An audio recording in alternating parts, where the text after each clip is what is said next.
I wanted to come on here and talk about the Gold's Gym situation and how we can come up with a solution to this problem.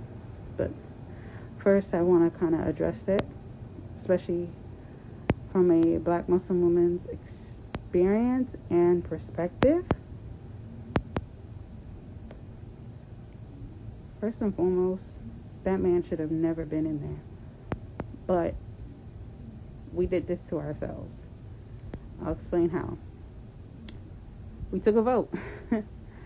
We took a vote against ourselves, not in our favor, in order to make other people happy at our own expense. If y'all remember, it was especially during the time of the whole Obama era, when across all 50 states, people who identify, with the opposite sex, gender, could now legally use whichever facility that they aligned with, not the one that they were born with. And when these incidents started popping up, because Tish Hyman's situation is not the first, it's the one of many. I know a couple of people who've ran into that issue. Me myself, I've ran into that issue. It seemed like at my local Walmart, it seemed like every other day. Like, I'm like, sheesh, every time I would go in there, lo and behold, there would be a man there. But we voted for this. This is our fault.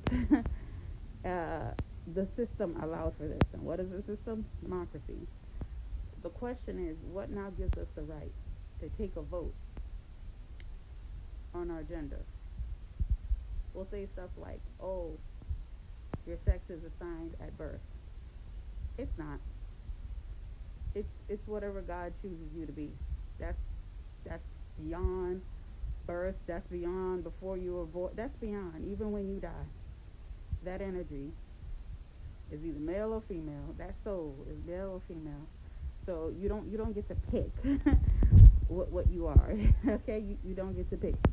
Those are some things that are set in stone. Like, for the good part, we control a good 99% of what we want to happen in our lives.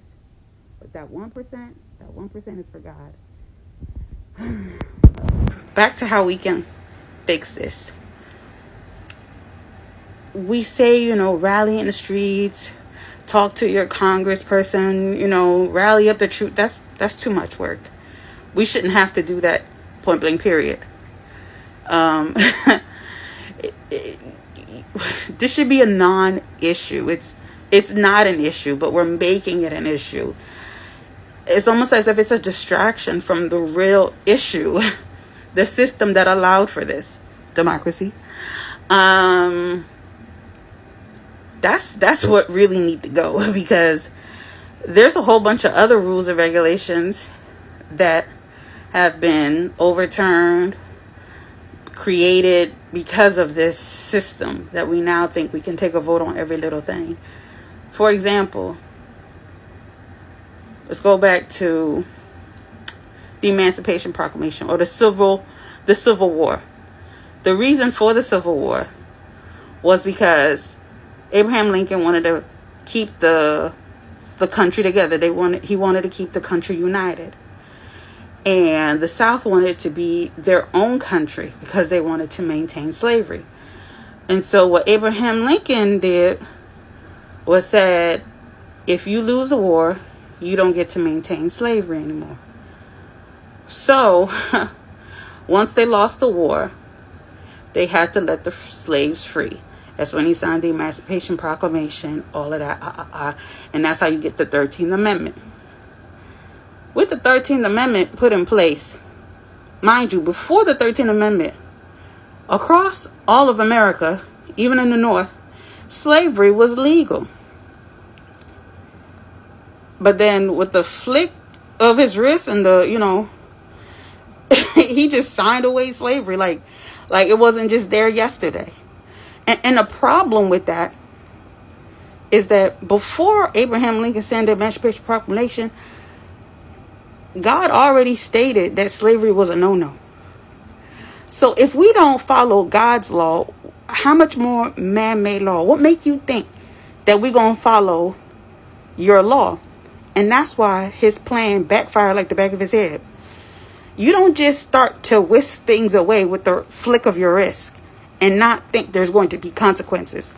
Same thing even with the whole Wade versus, the whole abortion law thing. And now across 50 states, it depends on what your state says. It's no more federal. That created an uproar. But why it didn't get to civil war, I don't know. But constantly, the whole point of this, constantly changing rules and regulations every 2.5 seconds is a very dangerous thing. We don't know what is going to trigger people to now go out in droves and do something like start a civil war.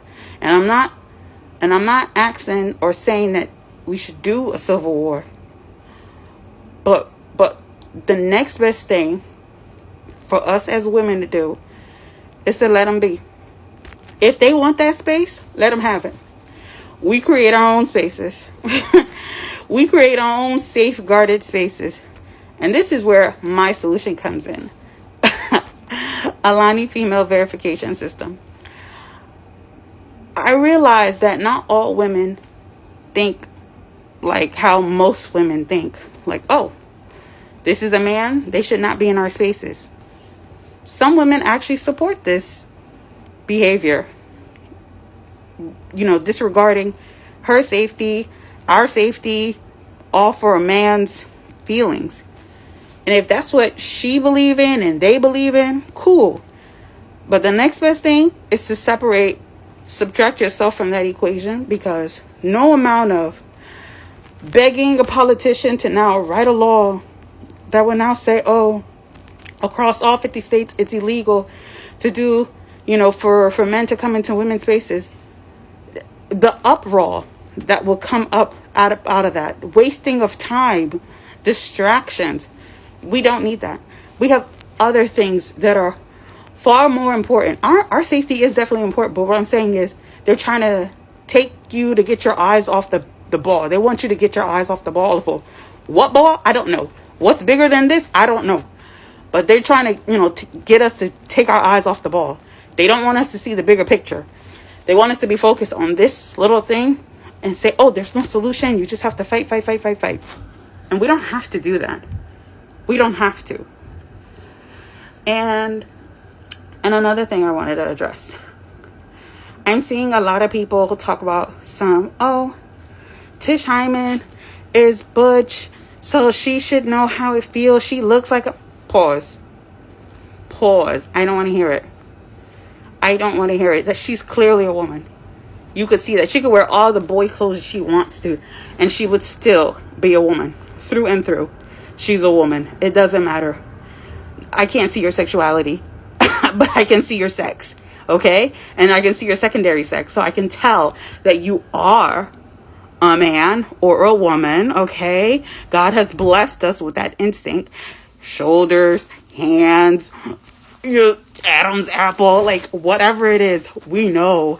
And you can't tell us, oh, you have to be, how could you tell?